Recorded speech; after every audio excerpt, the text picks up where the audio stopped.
આવે સ્કૂલમાંથી પેલી ફરિયાદ આવે તો મમ્મી તરત પપ્પા માટે ધરી દે છે. તો આ તમારો દીકરો સ્કૂલમાં લોચા મારીને આવ્યો છે. પપ્પા જાણ્યા ખાવડ્યા વગર તે જણાવે શીખવાનું ચાલુ કરી દે છે. આપણો શું વાત આપણો વાત એ જ કે આપણે બાળક આ જોડે આના મમ્મી પપ્પા આવા તારા મમ્મી પપ્પા અને મારા મમ્મી પપ્પા મને તો એ સમજાતું નથી કે બધાના મમ્મી પપ્પા પોતાના છોકરાઓ સાથે આવું કેમ કરતા હશે. આ વાર્તાઓમાં જે ફિલ્મોમાં બતાવે છે એવો હાલ કેમ નથી કરતા. હા, એક વાર્તા સાંભળી હતી. તેમાં એક બહુ જ તમારો છોકરો હતો. તેના માતા પિતા તેને પ્રેમથી રાખતા અને સમજાવતા. નવી નવી બોલો બતાવતા હતા ને સાથે મળીને ભણતા. પરિણામ એ થયું કે તે બાળક ધીમે ધીમે આગળ વધવા લાગ્યું અને આગળ જઈને મોટો માણસ બની ગયો. અરે જોજો સુજલ, પેલી પિંકી આવી ગઈ. બહુ ખુશ લાગે છે. હા, કેમ છો? મજામાં. હું તો મજામાં છું, પણ તમે બધા મજામાં લાગતા નથી. ફ્રેન્ડ, તમારી વાત મેં સાંભળી. મારા મમ્મી પપ્પા તો ખૂબ સારા છે.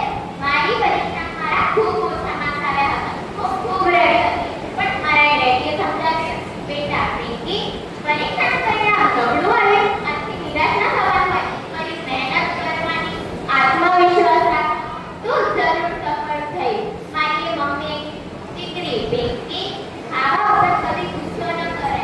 તે દિવસથી લઈને તો હું બધા દરેક વિષયમાં સારા માર્ક્સ આવે છે. શું આપણને આવો કેમ ક્યારે નહીં મળે? મળશે પણ આપણને નહીં, એના પાલતુ દાદા મારા પપ્પા આવી રહ્યા છે. ચાલ સંતાઈ જઈએ.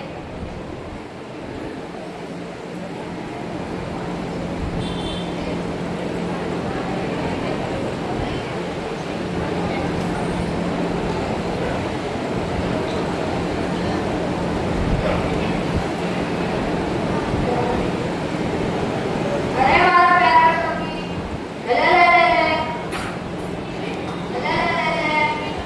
મારા ડોગીને એક પાક નાખું પૂરી કરો. લે તીખા બહુ સાચું કીધું. પપ્પા તો ખુદાને રમાડે, પપ્પાને નવડાવે અને ફરવા લઈ જાય, પણ દીકરાને રમવા. અરે છોકરા, હાથ ઉપર આના તેને આશીર્વાદ પપ્પા તમને આ પુત્ર બહુ ગમે છે નહીં? હા, ગમે છે. કેમ તને નહીં ગમતું? મને તો એમ થાય છે આ પુત્ર તો ગળતી જ તમારી. કેમ કારણ કે અમારા કરતા પુત્રો નાનીતા હોય છે. એ કેવી રીતના? મને નથી મળે છે પ્રેમ, આ પુત્રને મળે છે. પપ્પા, તમે તમારા બાળકો નથી પણ કહેલા? એ પપ્પા, જવાબ આપો. અમારે એના મોટા થઈને પપ્પા થવાનું હોય તો અમારે મોટા થઈને કહું.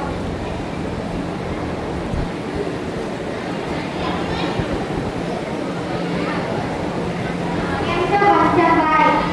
તમે કોણ? હું સુમનભાઈ, પિંકીના પપ્પા.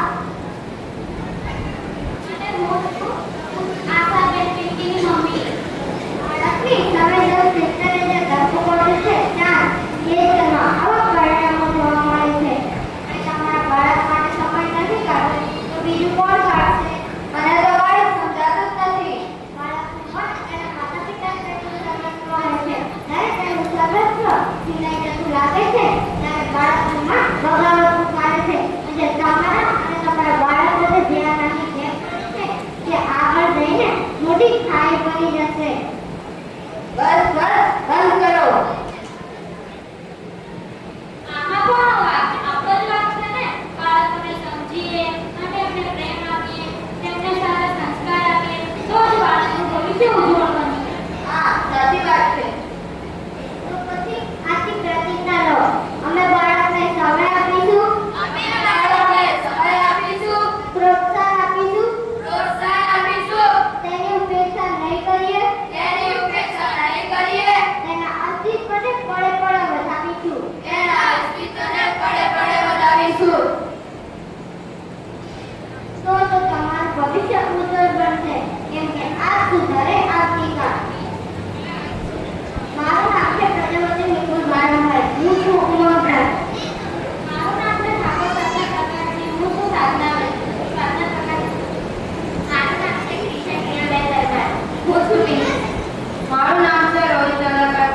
મહેસાણા. હું છું પાર્થ.